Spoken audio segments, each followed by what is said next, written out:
아버지는 영어도 못하고 새로운 곳에 그 파트너만 믿고 가셔서 그 사업 자금을 모두 다 이제 사기를 당하셨어요.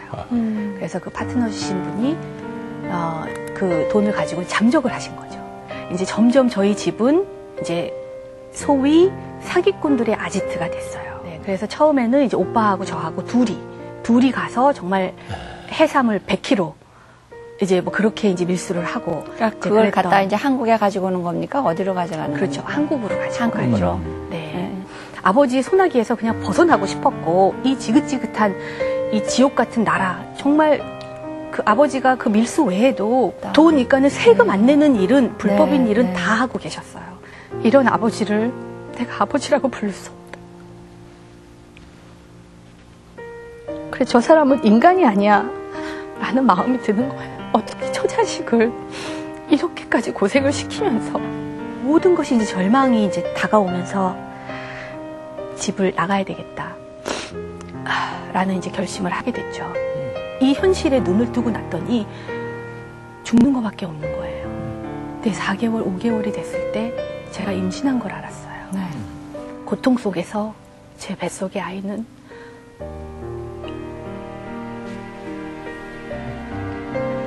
살려고 몸부림을 쳤고 저는 죽으려고 몸부림을 쳤고 그런데 한국에서 너무너무 살고 싶었어요. 내 나라에서 너무너무 살고 싶었고 그냥 명동만 돌아다니면 좋았고 그 울면서 기도했던 그 빌딩에 제가 2년 후에 입사를 하게 돼요. 저는 그 자격이 되질 않았어요. 금융권에도 되지 않았고 MBA도 안 하셨고. 그렇죠. MBA도 안 했고 통역할지 모르고 그 세 개를 다 못했는데 제가 그 자리에 발탁이 됐어요.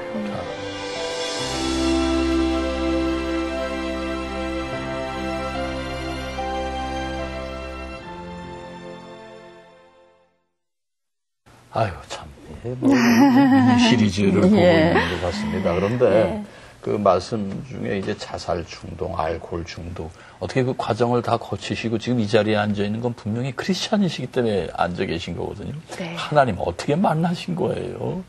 제가 하나님을 만나게 된 계기는 저희 남편 목사님 때문이죠. 네, 제가 제일은행에 있을 때 그때 남편을 언제 만나셨는데요? 제일은행에 근무할 당시에. 그러셨군요. 네, 그 당시에 남편을 만나게 됐고요. 그 당시에는 뭐 제가 정말 여자로서 아니 어떻게 만나셨어요? 이제 우리 신앙 얘기를 좀 해야 되니까. 어떻게 만나셨어요? 목사님 얘기 좀 하셔야겠어요. 네, 저희 남편하고 저는 고객이셨어요? 아니 동창입니다. 어디 동창? 초등학교 동창이에요. 예. 근데 어떻게 만나셨어요? 네, 초등학교 동창이고 저는 이제 초등학교를 졸업하고 이제 6학년 졸업하고 나서 이제 필리핀으로 이민을 갔고. 그러니까 한국 동창생이 초등학생밖에 없는 거야, 그렇죠? 네, 맞아. 네, 그랬을 때 제가 이제 은행에서 근무하고 있었을 때 초등학교 회장이었어요. 농무회장. 네, 그랬는데 친구를 통해서 이제 주민관이라는 친구가 미국에서 들어왔댄다. 네, 그래서 이제 회장으로서 그러면 이제 새로운 이제 동창을 영입을 해야 되니까 그래서 이제 만나게 됐죠. 연락을 취해서. 그래 만났는데요. 만났는데 뭐 하고 사니 했더니 전도사래요. 그래서 전도사가 뭐 하는 사람이니? 모르셨어요? 그래서 이제 목사님은 알았는데, 전도사에 대해서는 이제 잘 몰랐을 시절이었죠. 뭐 교회도 안 다녔으니까. 그래서 이제 그렇게 만나서 저희는 한눈에 사랑에 빠졌습니다. 처음에 만나자마자? 네. 그래서 어떻게 보면, 이제 전도사님이실 때 만났잖아. 그렇죠? 네. 그러면은 그 전도사 사역자의 길을 가기 위해서 어떻게 보면은 가시는 길이 정말 틀렸어요. 그렇죠? 그렇죠. 지금 이제 이쪽 길은 정말 이렇게 사람들이 늘 가지마 하는 길을 가셨다가 지금 사회생활을 하시는 분이잖아요. 그렇죠? 어디 사회 경험은 여기가 훨씬 많으신 분인데 딱 만났을 때 둘이 공감대가 어떤 면에서 공감대가 형성돼요? 공감대가 전혀 없었죠. 네, 그러니까. 네, 전혀 없었는데 정말 희한한 것은 제가 직장 생활을 하면서 그 주위에 뭐 수많은 엘리트들이 있잖아요. 네, 그렇기 때문에 뭐 고학년이 아닌 사람을 만나는 게 더 힘들었었고 모든 환경 가운데 그러나 제 마음 가운데에는 저희 전도사 동창을 만났을 때는 제 가슴 속에는 이제 아픔이 있었어요. 저는 첫 결혼이 아니었었거든요. 그 전에 한번 결혼을 했었고, 그리고 너무나도 불행한 결혼 생활을 하면서 모든 조건과 환경과 뭐 일본 유학생이었고, 뭐 집안은 정치인 집안이었었고, 그래서 이런 조건이면은 내가 가서 행복할 수 있겠다라고 생각을 해서 결혼을 했었는데, 전 남편이 알코올 중독이었었고, 그러면서 몰랐어요? 몰랐죠. 결혼 한 달 만에 저는 폭행을 당하면서 이 사람이 정신적으로 정상이 아니라는 걸 알았어요. 그런데 그리고 그때부터 저도 그 두려움과 그 쇼크에 술을 마시기 시작했어요. 그래서 알코올 중독이 되셨던 거예요. 네. 그래서 거의 중독이라고 본인이 얘기할 정도가 됐습니까? 네. 그리고 우리나라 이제 기업 문화는 술을 마시지 않으면은 안 되는 문화였어요. 90년대에는. 그러니까 제가 정말 그 하나님의 축복을 받아서 그 위치에까지 비서실장까지 갔을 때는 저의 경쟁 상대는 여자들이 아니었어요. 저의 경쟁 상대들은 남자였어요. 남자들하고 겨뤄야 했던 이제 그런 시기였기 때문에 정말 접대 자리를 나가야 했고 술을 같이 마셔야 했고 야근을 해야 됐고 이제 그런 생활 속에서 회사에서의 일은 원동력이 됐지만 집에 오면은 저는 너무나도 불행했고 껍데기밖에 남지 않는 그런 결혼 생활을 했었어요. 그리고 이혼은 안 해주고 그러한 상황에서 살면서 제가 마지막으로 이제 이혼을 결심하게 된 거는 1년에 100번씩 그렇게 두들겨 맞다가 그러니까 맞는 것이 이제 이골이 생긴 거죠. 이골이 생기고 저의 그 아픔을 아무에게도 말할 수가 없었어요. 그러니까 행복하려고 이 삶을 선택을 했는데 역시나 나의 과거는 너무나도 죄악 가운데 있었고 그 과거를 감추고 어떠한 행복한 결혼 생활을 한들 저는 제 자신이 그때 알았거든요. 저는 아이를 낳을 수 없는 몸이라는 것을. 그랬는데 그 과거를 모두 비밀로 하고 결혼을 했을 때 저는 행복하지 않았어요. 그렇죠. 네. 그래서 그렇게 실패를 하시고 지금 목사님 얘기 네, 이제 만나셨는데 네, 그랬을 때 만나셔서 정말 마음을 위로해 줄 수 있는 사람을 만난 거죠. 네. 네. 많은 사람들이 자기의 학벌을 자랑하고 많은 사람들이 자기의 돈을 자랑하고 우리 부모님이 누군데 어떤 그러한 얘기를 들었을 때 저는 느낌이 없었어요. 네, 아무리 그럼 저는 한번 겪어왔기 때문에. 그런데 아무것도 없는 이 비전과 이 가슴 속에 이 열정만 가지고 있는 이 사람이 과연 누굴까? 저 사람, 왜 내가 저 사람한테 끌릴까? 하는 이제 그러한 마음이 계속 생기는 거죠. 네. 너무나 당당하고, 너무나 뭐 하나님의 비전을 얘기를 하고, 목회의 새로운 패러다임을 얘기를 하고 하면서 저한테 이해할 수 없는 이제 그러한 대화를 이제 나누게 된 거죠. 그래도 이제 그 전도사님을 만나면 이제 예를 들어서 내가 저 사람하고 같이 함께 한다? 그럼 나는 이제 주의 종의 사모, 그러니까 아내가 되는데 네. 이제 하는 그 부담감, 내가 과연 그걸 할 수 있나 하는 그런 생각. 그래서 1년 후에는 도망을 쳤습니다. 예. 네. 또 1년 후에는 결혼은 절대 안 되겠다. 네. 해서 제가 이제 제 일을 그만둔 계기도 미국 회사하고 계약을 했어요. 그래서 이제 미국으로 그때는 이제 더 한 단계 더 뛰어넘어가지고 정말 이런 기회는 올 수도 없고 있을 수도 없어 하는 그러한 또 파격적인 조건이 있었어요. 네. 그래서 미국 이제 드디어 IT 회사에서 저를 스카웃을 했어요. 그랬을 때 이거는 안 잡으면 바보야 할 정도로. 그래서 이 땅 가운데 있을 때는 이 사람하고 헤어지기가 너무 힘들 것이다. 그래서 이 나라를 뜨자라는 생각에 제가 미국 IT 회사하고 계약을 해서 그 나라를 갔어요. 미국으로요? 네. 헤어지자 선포를 하고 그리고 이제 그 과정도 엄청나게 길어요. 네. 그 우여곡절도. 그럼 이제 네. 가셨는데. 가서 이제 그 다음에 이제 와서 다시 이제 한 달 동안에 집 정리를 하고 이제 한국에 있는 회사에서 트레이닝을 받고 그리고 이제 모든 걸 정리하고 이제 미국으로 가는 시점이었어요. 예. 그때 꿈을 꿨는데 제가 꿈속에서 하얀 비둘기가 땅바닥에 떨어져서 날개가 꺾인 채로 파닥파닥 거리고 있었고 어느 중년의 아저씨가 그 비둘기를 보면서 하염없이 울고 계셨어요. 그러니까 그런 꿈을 딱 꾸고서는 저도 같이 덩달아서 울면서 깨었는데 그 비둘기가 그 전도사라는 마음이 딱 들었어요. 그러면서 제가 미국 행을 포기를 했어요. 포기를 하고 물론 이제 그때 저희 남편도 저를 포기를 안 했어요. 저를 포기를 안 하고 계속 정말 저를 따라다니면서 그렇게 이제 서로 간에 힘들었던 시기가 있었는데 제 마음 가운데서는 그거였죠. 당신 나 같은 여자 만나면 또 불행해져. 1년, 2년은 행복하겠지, 신혼이라서. 그런데 또다시 전 결혼 생활 또다시 반복이 될 것이고, 내가 가정을 꾸려줄 수 없을 것이고, 5년, 10년이 되면은 우리는 공허한 삶이 될 것이라는 그 시나리오가 보이는 거예요. 그렇기 때문에 저는 이제 첫 결혼 생활을 실패를 하고 다시는 결혼하지 않으리라 라는 각오로 그냥 일에 빠져서 그냥 여기 이렇게 살자. 그게 내 삶이다. 그게 내 운명이다. 라고 이제 생각하고 이제 살았었거든요. 그런데 마지막으로 그때 미국을 가지 않고 제가 이제 전도사에게 다시 전화를 해서 결혼하자 라고 이제 얘기를 했어요. 제가 먼저 프로포즈를 했죠. 네.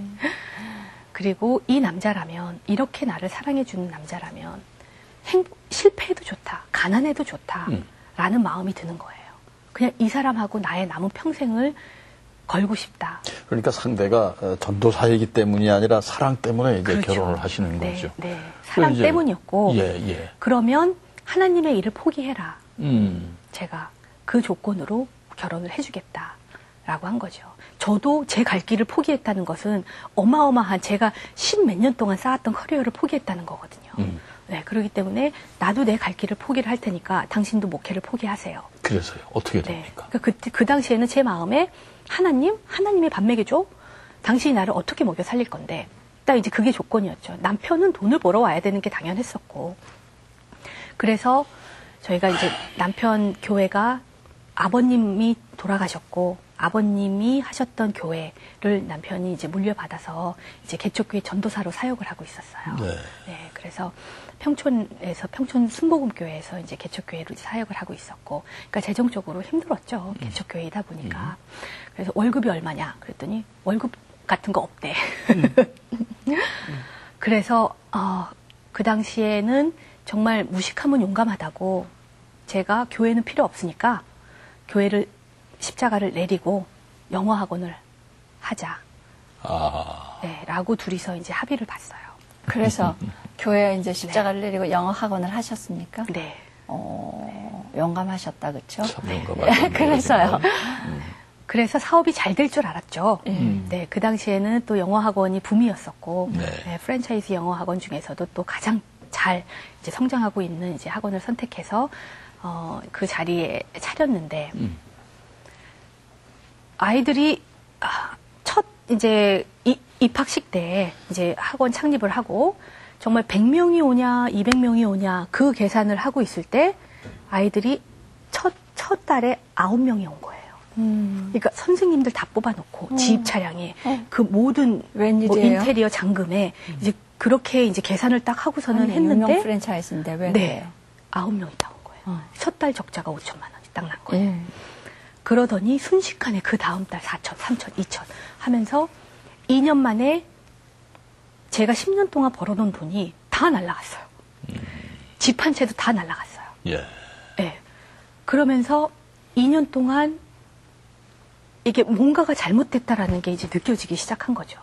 그러면서 남편은 남편대로 교회를 가지 못했어요. 그때 담임 목회자로 돼 있었는데 담임 목회자인 사람이 다른 교회를 나갈 수 없잖아요.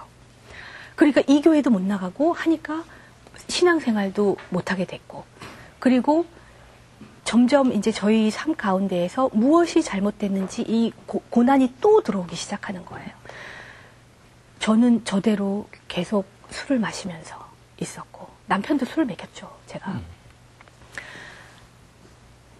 그렇게 하다가 이제 분당에 이 자리는 아닌 것 같다 하고 이제 분당에다가 이제 또 학원을 차리게 됐어요. 제가 이제 금융권에 있었기 때문에 이제 대출 받는 방법은 또 기가 막히게 또 알잖아요. 1금융, 2금융, 3금융, 사채부터 나랏돈부터 갈수록 이자가 비싸지니까 뭐 비싼 이자 없는 그렇죠. 거는 뭐. 네. 그 이자로 해서 이쪽에서 갚아서 이쪽에서 이제 또 메꾸고 이제 하는 이제 그게 돼버리는 거예요. 그러니까 사업을 하려 보니까 뭐 돈 뭐 인력 가지고는 택도 없고 그러면서 빚이 4억 가까이 늘었어요. 사면 초과가 딱 됐을 때 그때 제가 하나님께 무릎을 꿇었어요. 그때 이제 분당에 저희가 이제 처음 남편이 이제 찬양 전도사로 이제 섬기던 교회가 이제 분당에 있었는데요. 분당에 학원을 하면서 저희 집이 이제 시흥이었어요. 네. 시흥이었는데 교회가 멀어서 이제 저희를 이제 전도를 했던 집사님이 계셨어요. 그 집사님이 어떻게 전도사인데 목회를 포기하고 정말 신앙생활도 안 하고 이렇게 할 수 있습니까? 하면서 너무너무 가슴을 아파하시면서 본인 남편도 하나님을 믿지 않는데 우리 가정을 위해서 1년 내내 눈물로 기도를 하신 거예요. 그러면서 정말 교회 한번 나가자. 교회 한번 나가자. 세상에 집사가 전도사 지금 전도하고 있어요. 그래서요. 네. 저희 남편이 됐습니다. 제가 오죽하면 전도사인데 하나님 일을 안 하겠습니까? 저 전도하지 마십시오. 라고 이제 그 정도로 이렇게 냉랭한 상태였어요. 그랬을 때 상황은 계속 이렇게 되고 뭔가가 잘못이 됐는데 그 잘못을 찾을 수가 없고 이제는 사면 초과가 돼서 제가 어떻게 할 수 없는 상황이 됐어요. 저하고 남편하고. 그래서 남편이 이제 저의 손을 잡고 처음에 이제 그 집사님이 인도한 이제 그 분당 교회로 이제 나가게 됐어요. 나가게 됐고 거기에서 박순애 전도사님을 만나게 됐어요. 그래서 그분 집회를 참석을 하게 됐고 그래서 그 집회에서 4일 동안 저는 박순애 전도사님이 그 고난 속에서 하나님을 만나고 그 축복받은 그 간증 집회에서 제가 깨어졌어요. 저희 남편하고. 그래서 하나님의 소명을 그때 깨닫고. 그러셨군요. 네, 정말 너무나 많은 눈물을 토해내면서 저의 과거와 그 모든 죄악의 나날들을 주님께 회개를 했던 계기가 되었죠. 저희 사랑을 물으시면 그때 저에게 왜 그런 결단을 할 수 있었냐고 물으시는 분들이 참 많아요. 저희 부부를 보면은 처음에 저희 집사람이 저 목회 포기하고 다 그냥 그런 조건이어야지 결혼을 한다고 했기 때문에 저희 집사람을 저희가 처음에 만났을 때 저희 집사람이 저에게 목회 안 하기를 바랬어요. 그래서 결혼하자고 했을 때 목회를 안 하면 결혼하겠다. 그렇게 이야기를 했죠. 저는 그때 하나님을 되게 사랑하고 있었거든요. 근데 저희 집사람이 저에게 나타나서 제가 저희 집사람을 또 사랑하게 됐어요. 그래서 저는 삼각관계를 하게 됐습니다. 그래서 저는 지금 그거를 트라이앵글 러브라고 이야기를 해요. 저는 하나님을 사랑하는 상태에서 저희 집사람이 나타나서 두 대상자를 사랑하게 됐어요. 삼각관계는 우리가 알다시피 한 사람을 버려야 되거든요. 그래서 저는 하나를 버렸습니다. 그리고 하나를 선택을 했어요. 그 선택을 한 것이 바로 저희 집사람이에요. 저는 하나님을 포기를 한 것이었습니다. 보통 삼각관계에서 한 버려진 사람은 증오와 원망을 품게 돼 있거든요. 사람이기 때문에. 그리고 저는 저희 집사람과 함께 서로 가정을 이루고 사업을 하고 시간이 좀 흘렀습니다. 그리고 나서 다시 눈물로 하나님 회복해 주셨을 때 삼각관계, 하나님의 삼각관계를 저는 깨닫게 됐어요. 보통 삼각관계에서 버려진 사람은 원망과 증오를 품는 것이 자연적인, 평균적인 일인데 물론 아닌 분들도 계시겠지만요. 하나님의 삼각관계는 나중에 결말이 하나님은 저희 두 사람을 다 포용해 주셨어요. 다 품어주셨습니다. 원망과 증오가 아니고 미움과 배신이 아니라 하나님은 기다리셨던 거죠. 니네 둘이 나에게 다시 오기를. 그래서 때가 되었을 때 하나님은 저희 둘을 다 포함해 주셨어요. 그것이 하나님과의 삼각관계입니다. 어쩌면 지금 이 방송을 보고 계시는 여러분들 모두가 다 이러한 삼각관계를 하고 있는 그러한 가정에 있을 수도 있어요. 아내를 사랑하시죠. 또 남편을 사랑하시죠. 자녀를 사랑하시죠. 그들을 사랑하고 또 하나님도 사랑하시잖아요. 하나님은 여러분들 모두를 다 사랑하시기 때문에 하나님의 이 트라이앵글 러브는 굉장히 중요한 그러한 것이라는 것을 저는 그때의 결단, 무모한 결단을 통해서 깨닫게 되었습니다. 하나님 너무 감사하시고 기가 막히신 사랑인 것 같아요. 네. 그렇게 해서요. 이제 그렇게 주님을 만나고 난 뒤에 그 알코올이라든가 뭐 어떻게 변합니까? 이제 제일 변해가는 게 어떤 것들이 변해갑니까? 이제 그 전에 우선은 이제 남편을 통해서 저의 건강은 좀 많이 회복을 했어요. 그래서 예전에는 제가 그냥 만성 스트레스성 위궤양으로 그냥 응급실에 1년에 몇 번씩 끌려갔었어요. 실려가고 그랬었고, 그런데도 술을 끊지 못했어요. 그 술 마시다가 응급실로 실려가는 거, 위세척하고, 정말 그런 나날들이 반복이 되면서도 술을 끊지 못했던 그런 시기가 있었습니다. 근데 남편을 통해서 우선은 이제 많은 부분들이 이제 회복이 됐고요. 그리고 하나님을 만나서 새로운 소명을 이제 찾고 나서 제가 하나님께 남은 평생을 바치리라. 하나님께서 저한테 명확하게 말씀해 주셨거든요. 너는 이미 20년 전, 15년 전에 죽은 목숨이다. 그 사명 하나만 가지고 제가 못할 일이 없었어요. 이제 회개 다 하시고, 네. 그리고 하나님 앞에 회개하면 이제 소원도 하지 않습니까? 왜? 네. 뭐 소원 드린 건 없으셨어요? 있었죠. 뭐였습니까? 그 수많은 날들 정말 주님께서 직장을 축복해 주시고, 제가 만 30 나이에 정말 억소리 나는 연봉을 받으면서 일을 할 때 통장에 몇 천만 원의 돈이 쌓였는지도 모를 정도로 돈 쓸 시간이 없었을 날들이 있었어요. 그때도 저는 하나님께 한 푼도 드리지 않았고, 뭐 남을 위해서 한 푼도 드리지 않았어요. 그런 날들이 너무나도 회개를 하면서 그때는 정말 풍요로움 속에서 드리지 못한 날들. 근데 지금은 드리려고 봤더니 없는 거예요. 그래서 그때 주님께 서원을 드렸죠. 이 빚을 다 갚아주시면 제가 하나님 일을 정말 이제 하겠습니다. 여기를 정리를 해야지 하나님의 사역지로 뭐 하나님이 떠나라는 곳 어디든지 가고 뭐 그곳이 아프리카가 되든 뭐 남태평양이 되든 이것을 정리를 해 주십시오. 이제 그런데 그때부터 학원생들이 넘쳐나기 시작하는 거예요. 그때부터 저희 이제 분당 학원이 이제 성공의 궤도에 이제 올라오게 됐고요. 그리고 이제 2년 만에 하나님이 그 빚을 다 갚아주셨어요. 네. 그리고 이제 평촌에 처음에 이제 아버님 성전을 이제 내리고 이제 교회를 지은 그 학원은 저희가 이제 매매를 해서 그 금액은 다 하나님께 드렸고요. 네. 그리고 이제 그 다음에 분당에서 학원을 할 때 또 3번째 유치원을 축복을 해주셔서 네, 이제 그렇게 이제 학원을 하고 있을 때 저희가 이제 또 2번째 서원을 드린 부분은 하나의 교회를 제가 허물었잖아요. 네, 그래서 그 교회가 정말 하나의 미랄이 돼서 저희 부부가 주님께 10개의 성전을 건축을 해드리겠습니다. 라는 이제 서원을 드리고 그리고 그러고 나서 이제 저희가 이제 다시 이제 하나님께 우리 목사님은 찬양 전도사로서 다시 이제 회복이 되고 그리고 이제 1년 동안 이제 분당에서 이제 사역을 하고 그리고 저희가 이제 뉴질랜드로 글쎄 뉴질랜드는 어떻게 가시게 되셨습니까? 네. 선교사로 뉴질랜드로 나가셨는데. 아, 그것도 정말 하나님의 놀라운 계획 속에서 저희 이제 전도사님, 저희에게 이제 은혜를 주셨던 전도사님이 이제 선교회가 있었어요. 네. 그래서 그 선교회에서 다른 전도사님 가정을 네. 이제 그 오클랜드에 있는 교회에 이제 파송을 보내시는 과정이었었는데 원래 저희 선교회에서 뉴질랜드에 있는 모 교회로 이렇게 파송식으로 전도사님이 한 분이 가기로 돼 있었어요. 그 당시에 6월 12일 날짜로 그 뉴질랜드에 도착을 하기로 했었는데 6월 2일 날 제가 우리 전도사님과 함께 그 압구정동에 나갈 일이 있었어요. 그곳에 가서 이야기를 나누다가 제가 저희 전도사님께 한번 여쭤봤습니다. 전도사님, 그 아무개 전도사님이 뉴질랜드 가기로 한 거 잘 준비되고 있습니까? 하고 여쭤봤더니 그 전도사님께서 취소됐다고 그러시는 거예요.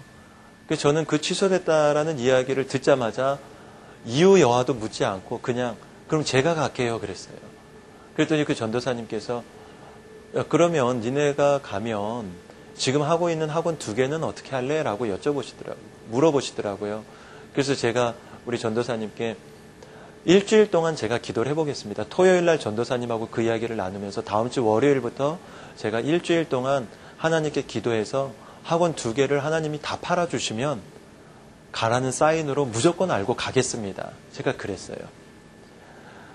그리고 제 주위 사람들에게 다 이야기했습니다. 나 이제부터 학원 파는 거 놓고 기도할 거다. 그리고 팔리면 뉴질랜드로 갈 거다.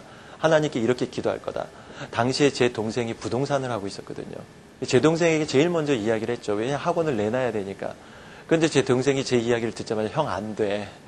지금 같은 시기에 어떻게 그 2개가 일주일 만에 그것도 다 팔려. 근데 이야기하는 사람 모두가 다 안 된다고 그랬어요. 그래서 저하고 저희 아내는 된다라고 생각했어요. 하나님 해주신다. 분명히 해주실 것이다. 그래서 그 다음 월요일부터 저희 집 앞에 있는 교회를 찾아갔습니다. 제가 섬기는 교회는 아니었고요.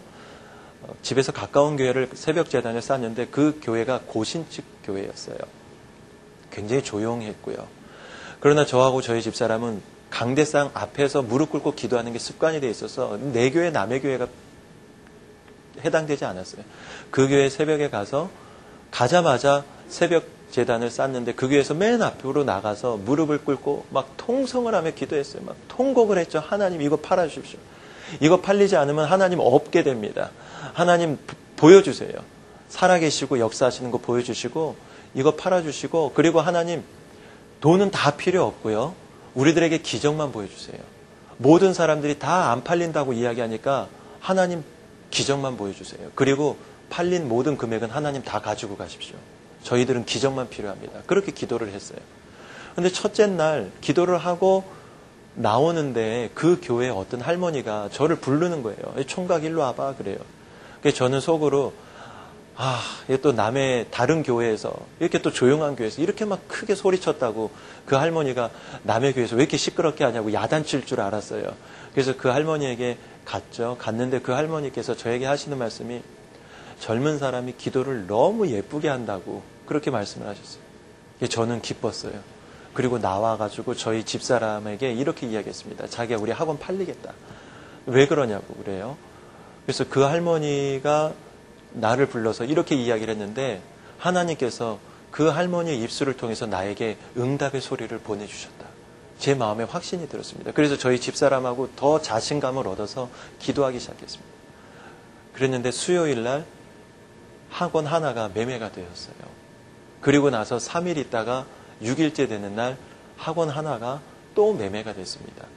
그런데 매매가 되는 과정에서 계약서를 쓰고 있으면 전화가 와요. 계약서 쓰지 말라고. 돈 더 주겠다고. 그렇게 해서 학원을 더 많이 높은 금액으로 학원을 매매를 할 수가 있었어요. 그때 깨달은 것이 있었습니다. 하나님께서 우리에게 원하시는 것은 정말 놀라운 것 같아요. 우리가 기도할 때 하나님께 구하는 것은 우리는 하나님께 어떠한 방법으로 기도하는 기적인 거죠. 하나님이 살아계시는 것을 보고 싶어 하면서 기도를 해야 되는 그때 그랬던 것 같아요. 그래서 그 2개 학원이 다 팔리니까 아무도 저희에게 못 가게 막을 수가 없었어요. 일주일 만에 2개를 하나님께서 정확하게 팔아주셨거든요. 그래서 뉴질랜드에 아주 기쁜 마음으로 500만 원만 가지고 가게 된 거였죠. 그러셨군요. 네. 다 드리고 500만 원 들고. 네. 예. 그래서 2번째로 이제 드리고. 우리가 네. 그 신앙생활을 하는 가운데 때때로 그 상황과 조건에 따라서 하나님이 달라지시잖아요. 나한테 달리 다가오시잖아요. 네. 뉴질랜드 가셔선 어떤 하나님을 만나셨습니까? 뉴질랜드 갔을 때는 정말 바닥부터 시작을 하리라라는 각오로 예. 정말 주님께서 기적을 보여주셨고 네. 첫 학원도 매매를 이제 하게 해줬고 정말 2번째 학원 그거를 통해서 이미 하나님이 살아계시다라는 거 저한테 확실하게 보여주셨어요. 네, 그래서 뉴질랜드에 가서 그곳에 가서는 어떠한 길이 펼쳐질지 정말 하나님께서는 딱 1%만 보여주시고 나머지 99%는 다 가려놓으시고 그것을 이제 가라 하셨기 때문에 그 땅에 가서는 고생 많았죠. 처음에 쉽게 풀어지진 않았어요. 그래서 저희를 이제 청빙한 교회에서는 비자를 해줘야지 체류를 할 수 있고, 그렇죠. 그리고 이제 사역지나 집이나 이제 거기는 이제 차가 없으면 자동차가 없으면 중고차라도 있어야지 그렇죠. 교통수단이 되기 때문에 그 모든 조건을 들어주지를 않았어요. 그래서 6개월 만에 이제 그 교회에서 나오게 됐고요. 그리고 이제 그때는 무일푼이었으니까 500만 원 가지고 가봐야 몇 개월 생활을 2달 생활 하니까 그 돈이 이제 다 바닥이 났죠. 네. 그래서 이제 6개월 동안에 이제 마치고 여기에서 이 땅에 보내신 하나님의 소명이 있다라는 그 믿음 하나 가지고 정말 돈 한 푼 없었는데 그렇게 해서 이제 첫 직장이 오클랜드에 아주 유명한 이제 스시 가게를 운영하시는 지금 장로님, 권사님이 되신 사장님이 계세요. 그래서 그분들을 만나게 돼서 이제 그분들의 이제 은혜 가운데 제가 거기 초밥을 썰게 됩니다. 뭐 식당 일을 해본 적이 없는데 네, 저에게 뭐라도 도와줘야 되는데 할 수 있는 일이 그러면은 뭐 초밥을 만들 수도 없고 제가 기술자가 아닌 이상은 그래서 이제 초밥을 썰고 디스플레이를 하세요라고 하는데 또 이제 그 사장님께서는 이제 너무너무 미안해 하시는 거예요. 아유, 사모님을 또 이렇게 하게 해서 어떡합니까? 그랬을 때 저는 무슨 일이든지 할 수 있습니다.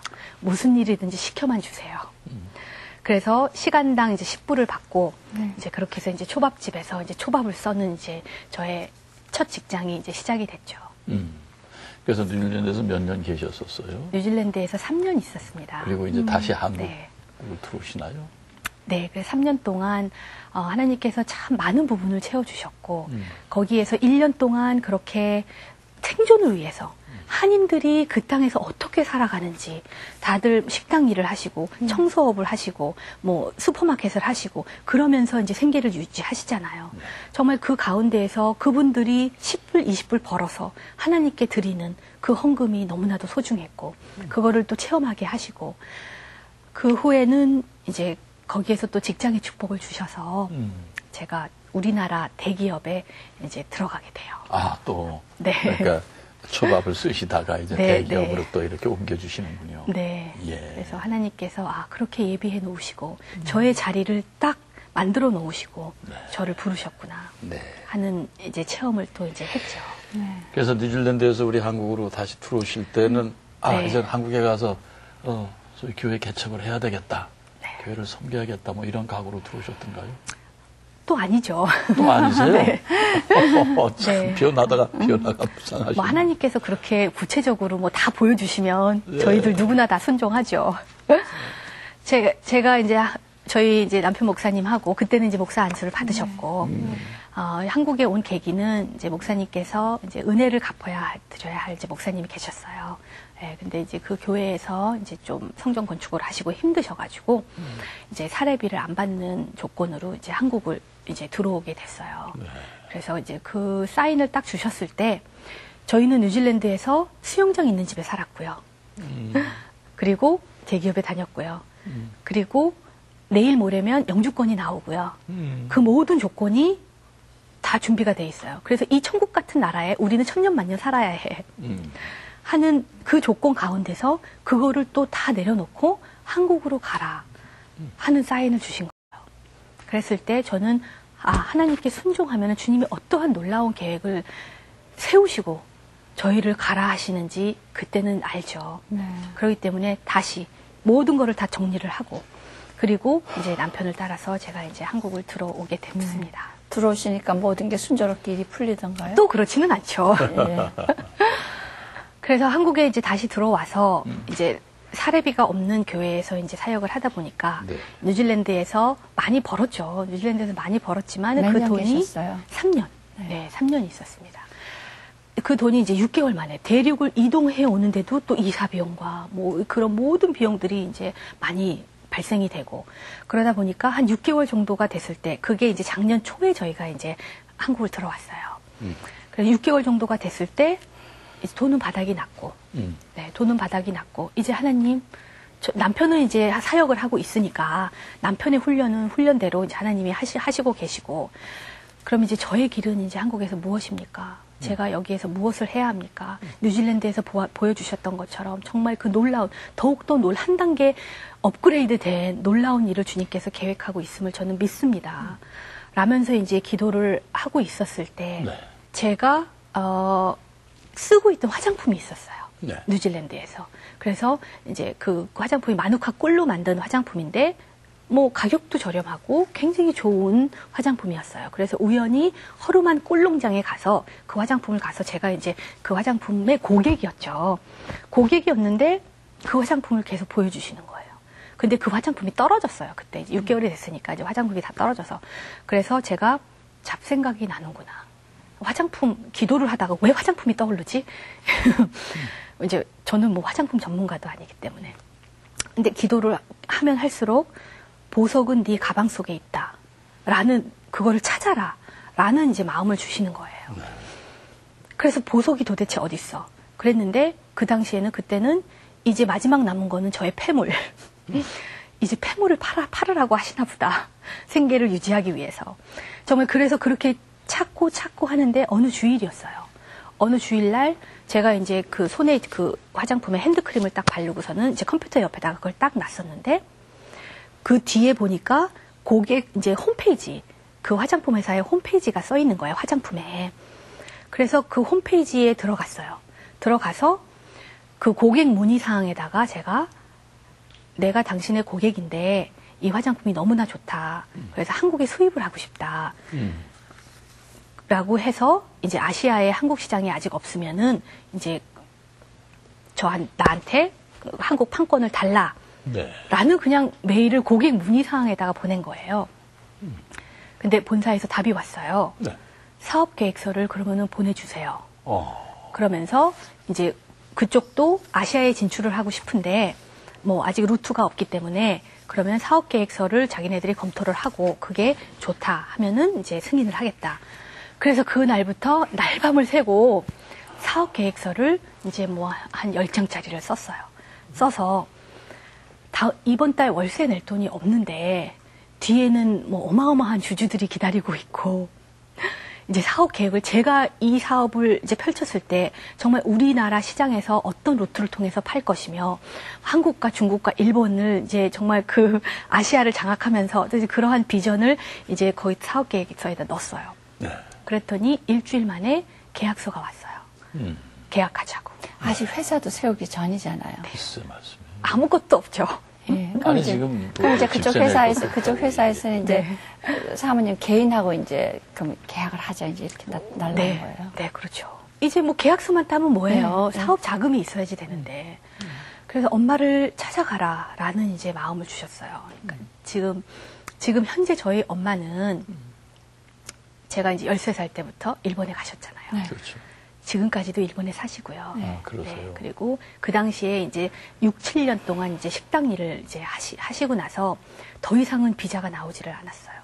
비자가 나오지를 않아서 저희 엄마가 그런데 돈은 벌어야 됐고 돈을 벌어야지 애들을 대학교까지 졸업을 시킬 수 있었기 때문에 그래서 그때 엄마가 마지막으로 이제 모험을 거신 게 그때 이제 지인 소개로 안 부동산 회사 사장님이 계셨어요.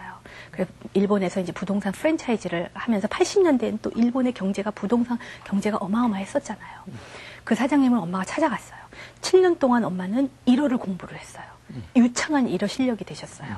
그래서 찾아가서 저에게 부동산 회사에 취직을 시켜주시면 목숨 걸고 일하겠습니다. 필리핀에 아들딸이 있는데 교육을 시켜야 하고 저는 이제 이 나라를 뜨면 안 됩니다. 라는 이제 그 호소하에 그 사장님이 기회를 주신 거예요. 여태까지 내가 리상을 지켜보고 있었는데 정말 열심히 일하시고 정말 그 모습을 보면서 너무나도 안타까웠다. 그러면서 그 직장에 취직을 시켜주신 거예요. 그래서 엄마가 부동산 사업에 뛰어들게 되셨어요. 그러면서 그때 돈을 엄청 버신 거예요. 그래서 부동산 이제 사업가가 이제 되셨죠. 그런데도 저에게 돈 한 푼 안 주셨어요. 왜? 네. 그래서 학교를 졸업한 이후에는 이제 네가 벌어서 네가 알아서 해라. 라고 이제 그렇게 교육을 시키셨죠. 어머니께서. 그러니까 돈줄 나올 때는 이제 엄마밖에 없고 그러니까 엄마를 찾아갔어요. 그래서 진짜 비행기표도 막 그때는 작년에는 비행기표 3, 40만 원 그 돈도 없었을 때예요. 여기서 끌어모으고 저기서 끌어모으고 해가지고 일본 왕복 비행기표를 샀어요. 사서 갔는데 엄마에게 이제 엄마 내가 이 사업을 시작하고 싶은데 이 화장품 엄마도 알지? 엄마도 써봤으니까 좋은 거 알지? 이거 시작하고 싶은데 엄마 사업 자금 좀 말도 끝나기 전에 욕을 바가지로 얻어먹고 도대체 40이 넘어서 네가 왜 이러고 있냐? 엄마는 엄마로서는 친정 딸이 지금 이 가는 길이 이해가 할 수가 없는 거예요.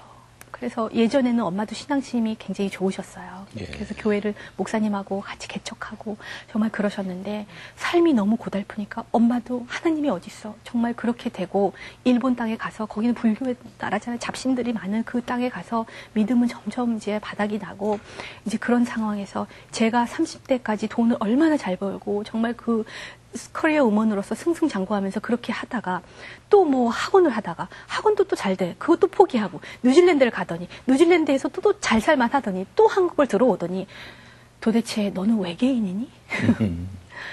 대화가 안 되는 거예요. 그래서 그냥 왔어요. 그냥 와서 이제 9월, 10월, 11월 정말 눈물로 기도를 하면서 12월이 됐어요. 12월이 됐는데도 아무 일이 일어나지 않는 거예요. 근데 엄마가 다시 부르시는 거예요, 저를. 네.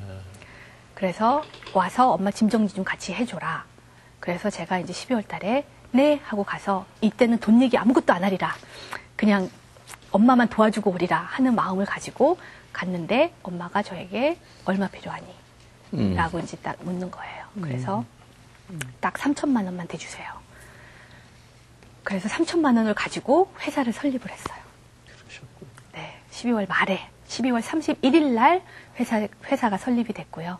그리고 그 다음부터는 제가 사업 계획서와 이 제품을 가지고 주주를 이제 모시기 위해서 이제 찾아다녔고 화장품 전문가이신 분이 저를 도와주신다고. 이런 그야말로 제품을 이제 12월이니까 1년 이제. 그렇죠. 그렇죠?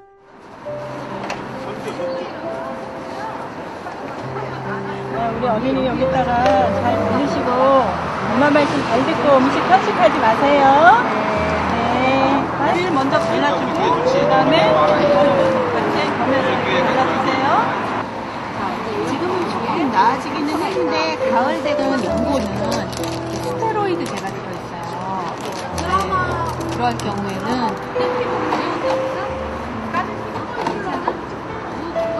교회를 통하여 이 시대에 아파하고 있는 많은 자녀들이 있고요. 그리고 그 자녀들이 고쳐진다면, 자녀들의 피부병이 고쳐진다면 가정이 행복할 수 있고, 그렇기 때문에 많은 교회에서 전도의 목적을 가지고 저희 마누카 내추럴 제품이 의료 선교로 후원할 수 있도록 제가 하나님께 또 약속을 드렸습니다. 그래서 전국에 160개 교회를, 160개의 도시들이 있습니다. 대한민국에는. 그 도시의 한 곳의 교회를 선정하여 저희가 의료 선교하는 것을 목표로 두고 있습니다.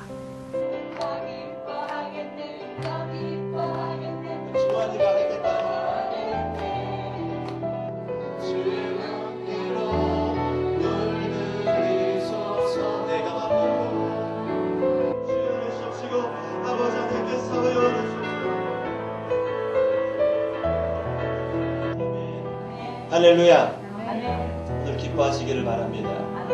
여러분들 기뻐할 수밖에 없어요. 왜냐하면 하나님이 바꿔주셨거든요. 슬퍼하는 내 마음을 기쁜 마음으로 바꿔주셨습니다.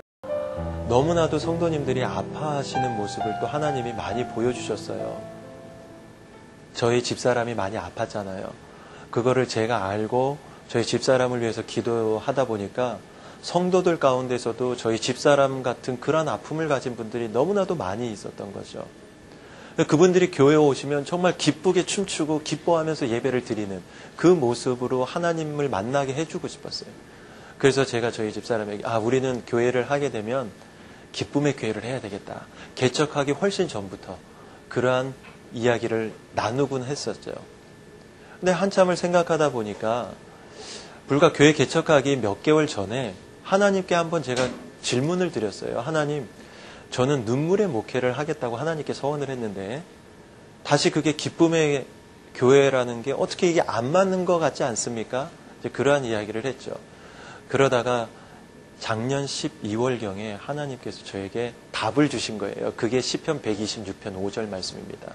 기도 가운데 하나님이 저 말씀을 보여주셨어요. 눈물로 씨를 뿌린 자는 기쁨으로 단을 거두리로다. 그리고 6절에 울며 씨를 뿌리러 나가는 자는 반드시 기쁨으로 단을 가지고 오리라 그랬거든요. 그때 제가 느꼈죠. 그거였구나. 제가 눈물의 목회를 하겠다고 이야기했고 그리고 기쁨의 교회를 하겠다 했는데 하나님은 그 시편 126편 말씀을 통해서 눈물 플러스 기도는 기쁨이다라는 그러한 공식을 저에게 알려주신 거예요. 그래서 이거구나. 제가 희망이 솟기 시작했죠. 하나님, 눈물의 목회를 기쁨으로 할 수 있습니다. 그래서 저희 교회가 기쁨의 교회가 태동되게 된 그 계기가 된 겁니다. 저는 제가 목회를 할 때, 개척할 때 저희 집사람하고 이야기를 했습니다. 당신은 당신이 가지고 있는 하나님이 주신 탤런트를 개발을 하고 활용을 해서 하나님께 영광을 돌려서 교회로서 영광을 돌리는 하나님의 모습, 우리의 모습과 당신의 어떠한 탤런트를 가지고 하나님께로 영광을 돌리는 모습, 하나님은 다 기뻐하신다. 그래서 저희 집사람은 지금 잘하고 있죠. 사모로서의 역할도 잘하고 있고요. 플러스 하나님이 주신 탤런트도 정말 잘 개발하고 있습니다. 그래서 계속 달려나가고 있는 거죠. 제가 정말 하나님께 온전히 바로 쓰면서 기도드리면서 제가 하나님께 여쭤본 게 있어요. 하나님, 제가 사모가 되면 사람들이 웃습니다. 저 같은 사람이 어떻게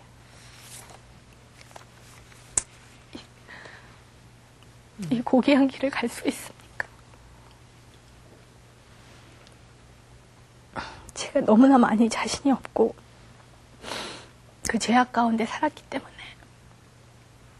저를 왜 쓰시게 하십니까? 라고 기도를 드렸을 때 주님께서 주신 마음이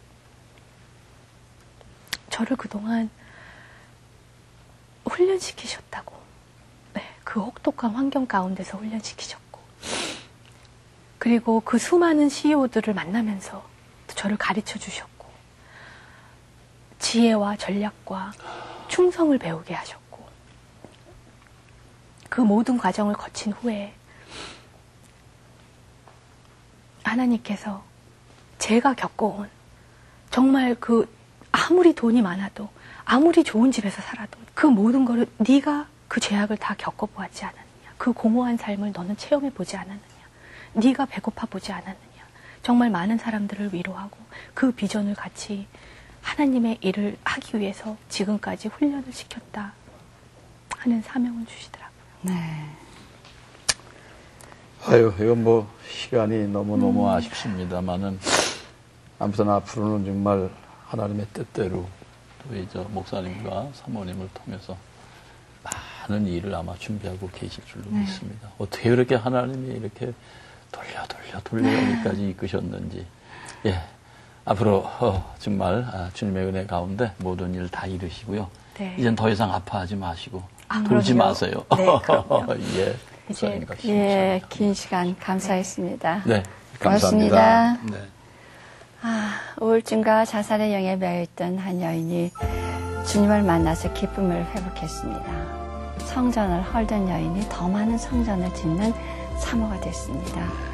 주님께서는 우리의 과거를 정죄하시는 분이 아니라 치유해 주시는 하나님이십니다. 네. 그리고 회복한 영혼에게 사명을 주시는 분이란 걸 오늘 사모님을 통해서 또 한 번 깨닫게 됐습니다. 주님, 가난에 감사합니다. 눈물에 감사합니다. 고난의 세월에 감사, 죽음을 경험케 하신 것도 감사합니다. 아픔을 알게 하심에 감사, 사랑을 받게 하심에 감사, 이 길을 가게 하심에 감사합니다. 네, 이 모든 감사가 바로 이 최송화 사모님의 감사 기도입니다. 감사가 없이는 결코 구원은 우리에게 없다고 성경은 말씀하셨습니다. 여러분, 무엇을 감사하십니까? 좋은 것만 감사하시나요? 눈물도 감사, 죽음도 감사하시는 우리 최송화 사모님의 고백을 들으시면서 그래, 내가 무엇을 감사의 대상으로 삼을 것인가 깊이 헤아려 보시고요. 오늘 새롭게 해서 여기서 마치고 저희는 다음 시간에 다시 찾아뵙도록 하겠습니다. 시청자 여러분, 안녕히 계세요. 민족의 가슴마다 피 묻은 그리스도를 심어 이 땅에 부르고 푸른 그리스도의 계절이 오게 하소서.